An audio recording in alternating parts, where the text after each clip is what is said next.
Le Real Madrid a été détruit. 5-2. Une humiliation totale face au grand FC Barcelone. Mais ce qui s'est passé sur le terrain cache quelque chose de plus profond. Un plan secret. Un plan secret issu des forces spéciales les plus redoutables au monde. Un plan secret qui explique pourquoi le Barça gagne encore et encore. Un plan secret que tu pourras appliquer dans ta vie dès aujourd'hui pour devenir une machine de guerre dans n'importe quel domaine. Alors, si tu veux le découvrir, regarde ça.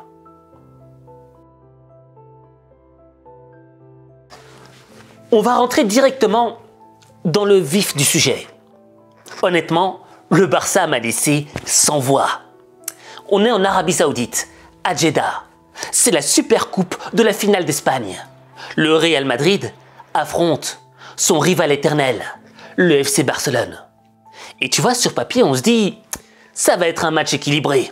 D'un côté, t'as Mbappé, Vinicius, Bellingham, et de l'autre, t'as Lamine Yamal, Rafinha, Lewandowski.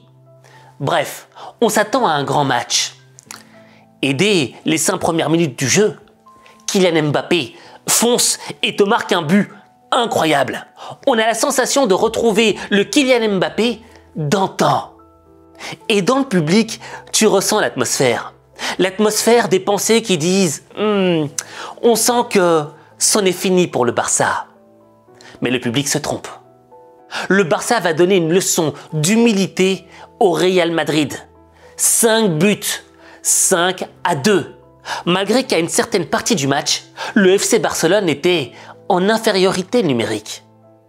Mais soyons honnêtes, pendant toute l'intégralité du match, j'ai ressenti que le Real Madrid ne pourrait rien faire face à ce FC Barcelone ultra puissant. Tu vois, moi j'adore le Real Madrid pour son histoire. Et les joueurs, pour moi, ont l'esprit du loup. Le loup qui a faim de victoire. Raison pour laquelle tu vois souvent les joueurs du Real Madrid qui te font des remontadas de l'espace, des remontadas qui sont impossibles sur papier. Mais cette fois-ci, les 11 loups étaient face à 10 tigres. Et c'est ça qui a fait toute la différence. Mais à travers ce match, on a aussi ressenti une force invisible qui a expliqué pourquoi le FC Barcelone était inarrêtable.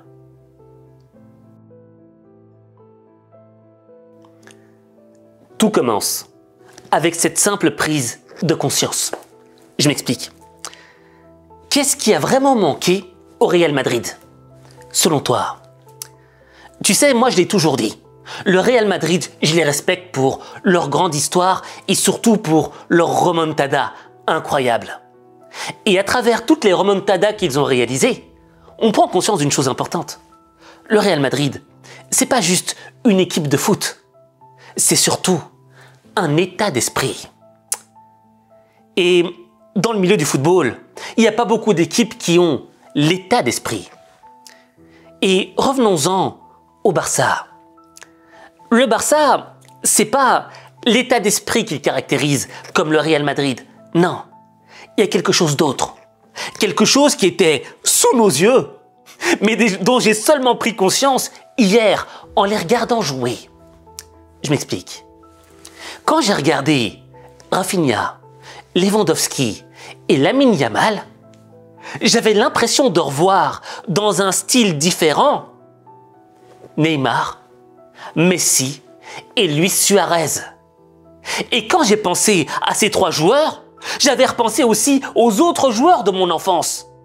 Eto'o, Samuel, Ronaldinho, Messi qui était déjà là. Et au fait, entre ces 3 époques, on voit qu'il y a un dénominateur commun. Une trace historique, un héritage, une philosophie. Je reprends aussi le milieu. Hier, quand j'ai regardé le milieu de terrain, j'ai eu l'impression de revoir Xavi et Iniesta. Et c'est là que ça explique toute la différence entre le Barça et le Real Madrid. Le Real, c'est un état d'esprit unique. Mais le FC Barcelone, c'est une philosophie, une tradition de jeu. Regarde tout simplement Lamine Yamal. Lamine Yamal, il sort de l'académie du FC Barcelone. Mais ce qu'on remarque, c'est que le gars maîtrise les mêmes fondamentaux que ses prédécesseurs, que ce soit Lionel Messi, Neymar, Luis Suarez. On dirait qu'ils sont tous dans le même moule, mais avec un style différent. Et c'est ça le secret de la philosophie du FC Barcelone. On garde les mêmes fondamentaux, malgré que le style soit différent. Et c'est ça le génie du FC Barcelone. Au fait, tu vois, quand on regarde le Real Madrid, on voit que les individualités peuvent faire basculer le match. Vinicius, Kylian Mbappé. Et auparavant dans l'histoire, tu avais Cristiano Ronaldo, le grand Ronaldo R9, Zidane, bref, il n'y a eu que des stars. Mais ces stars, à travers les époques, tu remarques que les fondamentaux sont différents en fait.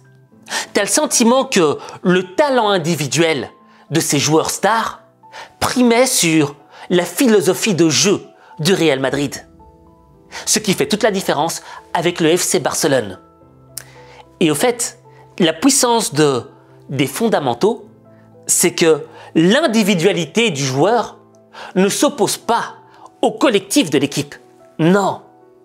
En réalité, quand tu as les fondamentaux, ça harmonise ton talent individuel, ta créativité avec les fondamentaux de l'équipe. Raison pour laquelle on voit un Lamine Yamal aussi créatif, mais qui est toujours dans les fondamentaux. Et si je peux te donner un bel exemple des fondamentaux, c'est les boxeurs du dimanche. Je suis un boxeur du dimanche, tu vois. Un mec qui parfois va taper contre le sac, etc. Mais j'ai remarqué un truc. Nous, les boxeurs du dimanche, dès qu'on met les gants, on a quelque chose qui nous habite. L'esprit de Mohamed Ali, l'esprit de Mike Tyson. Et on commence à les singer, à les recopier, tu vois. Mais notre singerie, tu vois, elle est à 1% de la réalité du talent de ces grandes légendes. Pourquoi? Parce que ces légendes maîtrisent d'abord les fondamentaux de leur sport. Et ensuite, lorsqu'ils ont la maîtrise de ces fondamentaux, alors ils commencent à libérer leur créativité et à créer leur propre style qui est unique.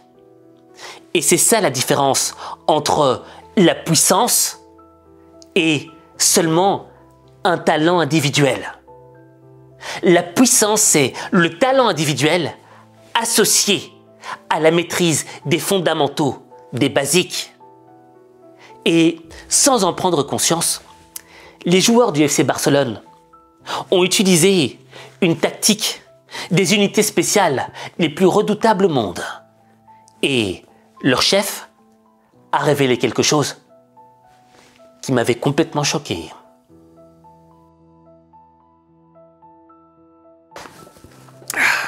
Attention, ce que je vais dire là va faire polémique et je prends des risques à révéler ce que je vais dire là.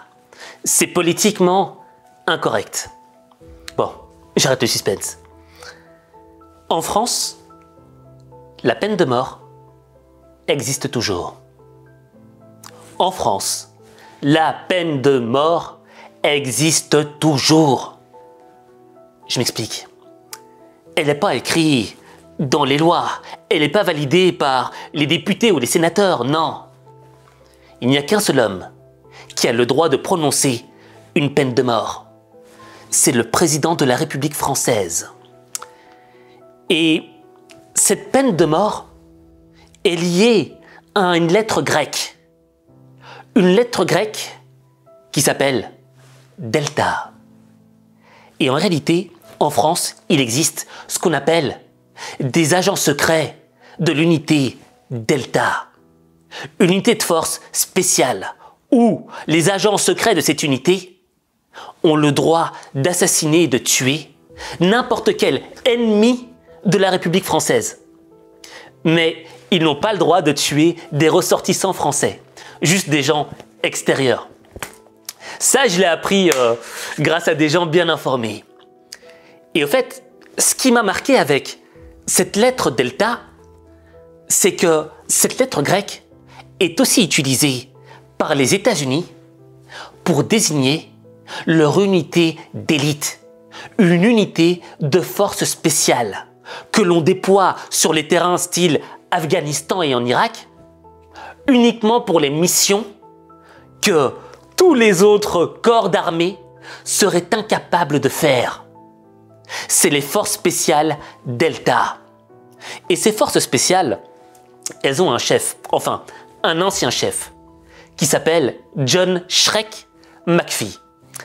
Et ce mec-là, je l'avais vu lors d'une interview chez Joe Rogan, un podcast. Et ce qui m'avait marqué chez ce gars-là, c'est que lors de cette interview, lorsqu'il parlait des différentes missions qu'il devait réaliser, il expliquait une notion fondamentale pour la réussite d'une mission. Au fait, tous les gars de la force Delta sont ce qu'on appelle des loups alpha, mais des vrais, des tueurs à gages, des gens qui sont experts dans le combat rapproché, dans le sniper, dans tout ce que tu veux. C'est l'élite de l'armée américaine. Et le problème, c'est quoi? C'est que quand tu n'as que des alphas, généralement, ils commencent à se mordre les pattes pour avoir le leadership. Et John McPhee a expliqué un truc essentiel.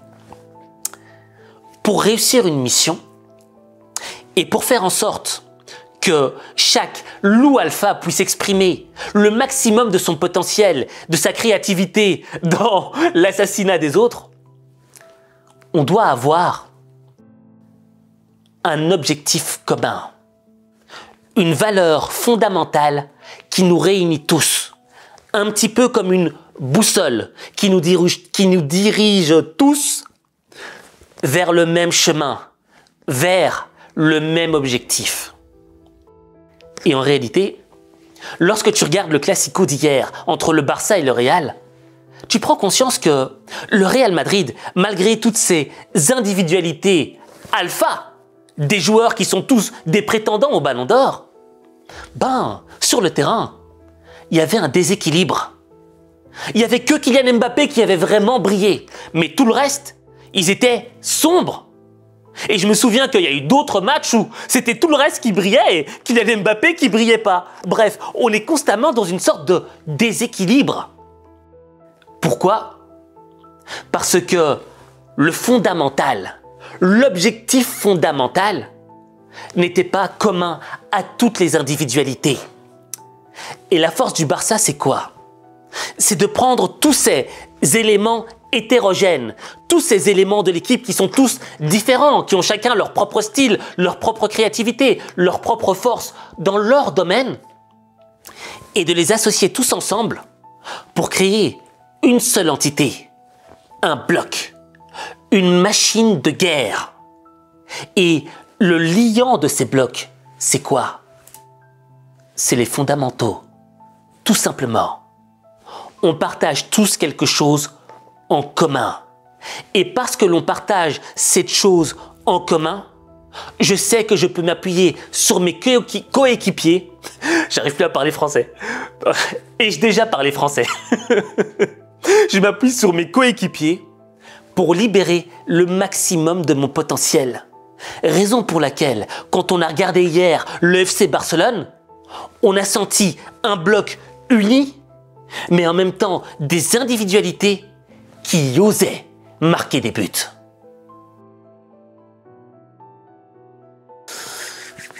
Est-ce que tu as envie de gagner 1 million d'euros? Alors, prends ce conseil que je vais partager avec toi maintenant comme un conseil à 1 million d'euros. Tu vois, ce qui est commun à tous les gens qui ont du succès, c'est des éléments qui sont difficilement palpables, comme le talent, comme la chance. Tu vois, souvent on se dit, ouais, mais lui il a de la chance, oui, mais lui il a du talent. Mais je pense que l'un des éléments fondamentaux, on revient avec ce mot 1000 fois, c'est surtout l'environnement. Je pense que l'environnement est un facteur de la réussite. Et tu vois, moi ce qui me marque souvent, c'est ces gens qui disent « Oui, mais j'étais au bon moment, au bon endroit ». Tu vois ce que je veux dire? T'entends souvent des millionnaires, des milliardaires qui se disent « Oui, mais j'ai lancé ce business, j'ai osé faire ça, mais parce que j'étais au bon endroit, au bon moment. » Et c'est là qu'on prend conscience d'une chose fondamentale. J'en ai marre de dire le mot fondamental, fondamentaux. Mais c'est la vérité. Tu vois, souvent, on a le sentiment que notre potentiel, notre talent, notre puissance intérieure est étouffée et qu'elle a du mal à s'exprimer, à se libérer dans le monde concret. Moi, je l'ai vécu ça. Quand je bossais comme ingénieur dans un environnement qui ne correspondait pas à mes fondamentaux, j'avais l'impression de mourir à petit feu, jour après jour. J'avais des grandes ambitions, je voyais les choses en grand, je voulais tester des choses à l'américaine. Mais on me ramenait constamment à la vision européenne. Reste à ta place, n'en fais pas trop, n'essaye pas, suis le rang. Et tu vois, en suivant le rang, je me tuais petit à petit. Je ne sais pas si tu as déjà vécu ça, ou si tu es peut-être en train de le vivre. Mais c'est là que j'ai pris conscience d'un truc. Si je restais dans cette direction, j'allais tuer le potentiel, la puissance qui était en moi. Raison pour laquelle j'ai dû quitter mon job pour trouver un environnement favorable au développement personnel de la meilleure version de moi. Et ça veut tout dire. En réalité, ton environnement professionnel, tes amis, ta famille, ton ou ta partenaire de vie sont des éléments qui vont influencer le développement de la meilleure version de toi-même. Et le truc, c'est que si, parmi tous ces éléments qui composent ton environnement, plusieurs d'entre eux ne sont pas en concordance avec tes valeurs fondamentales, ta vision de la vie fondamentale, tes directives fondamentales, tu vas voir une opposition. Et cette opposition, elle va étouffer ton potentiel. Raison pour laquelle, parfois, on voit des gens qui se mettent en couple avec quelqu'un d'autre, des gens qui avaient un potentiel, des gens qui étaient beaux, magnifiques. Et quelques mois, quelques années plus tard, quand tu les revois, c'est plus les mêmes.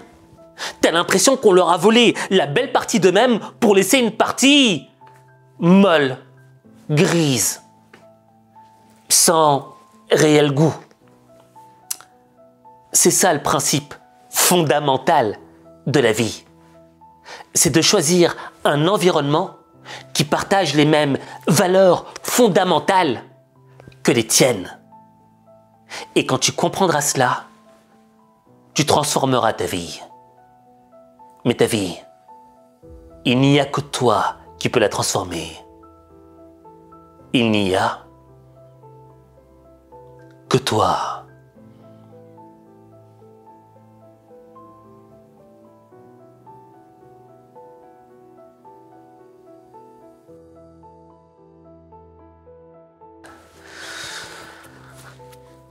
Tu sais un truc, pendant que je me gratte le nez, tu es en danger.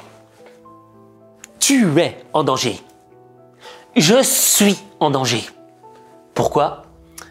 Parce que tu vois, cet élément-là, il a un environnement aussi.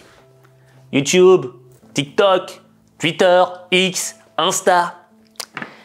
Et au fait, quand on est dans ces environnements-là, tu vois, t'as l'impression que ton corps s'éteint et que ton esprit, il est rentré à l'intérieur des applications. Et le problème, c'est que ces applications, parfois, à travers le contenu qu'elles nous proposent, elles étouffent notre motivation. elles étouffent notre créativité. Elles étouffent beaucoup de choses en nous. Et elles nous rendent beaucoup plus bêtes. Tandis que parfois, il y a des contenus qui sont intéressants, qui te font grandir, qui te font ouvrir ta conscience. Raison pour laquelle on est en danger si on décide de choisir un environnement qui ne correspond pas à nos valeurs fondamentales. Un petit peu comme le Barça. Le Barça, ils ont leur ADN, leur héritage fondamental. Chaque joueur qui rentre au Barça, chaque joueur qui sort du centre de formation du Barça est dans l'obligation de partager cet ADN pour créer un environnement favorable à la réussite, à la victoire. Et moi, j'ai envie de partager avec toi mon environnement personnel de la victoire. Si toi aussi tu as envie de te développer d'un point de vue personnel, d'un point de vue professionnel et d'être en adéquation avec la personne que tu es vraiment censé être, eh bien, j'ai organisé un lieu, un environnement propice au développement de tes objectifs. Ce lieu, c'est Boost 2025, un atelier de transformation signé H5, Motivation. Et en réalité, lors de cet atelier français, French, lors de cet atelier de transformation, je vais t'aider à rassembler tous les outils pour faire de l'année 2025 ton année. Je m'explique. Tu vois, souvent, à la fin d'une année et au début d'une nouvelle, on est chaud, on est motivé, on est prêt à transformer notre vie. Mais au fur et à mesure que les semaines passent, cette motivation commence à s'évaporer. Et pourtant, cette motivation, elle est sincère. Ce truc-là qui t'habite où tu as envie de transformer ta vie, il est sincère. Mais dès que tu arrives à la fin de l'année, tu te sens coupable, tu as des regrets. Parce que tu n'as pas respecté tes promesses, tes résolutions du début de l'année. Mais en réalité, c'est pas de ta faute. La vérité, c'est que ce processus d'intelligence émotionnelle qui fait qu'on reste constamment en phase durant toute l'année avec nos objectifs, ce sont des choses qu'on ne nous apprend pas à l'école, mais qu'on apprend dans l'école de la vie. Et cet atelier de transformation se base sur l'école de la vie pour t'aider à faire en sorte de rester motivé pendant toute l'année et atteindre tes objectifs et faire de 2025 ton année. Si tu veux t'inscrire, il y a un code QR qui est peut-être là, ou là, je ne le vois pas pour l'instant, mais toi tu le vois. Tu le scannes et tu pourras t'inscrire directement. Sur le site web également, h5motivation.com, tu vas trouver toutes les infos nécessaires. Et moi, je t'attends là-bas, de l'autre côté. Parce que si tu viens en tant que personne, en tant qu'individu avec ton propre talent, en réalité, ton talent individuel vient s'additionner au bloc fondamental des gens qui veulent vraiment réussir leur vie.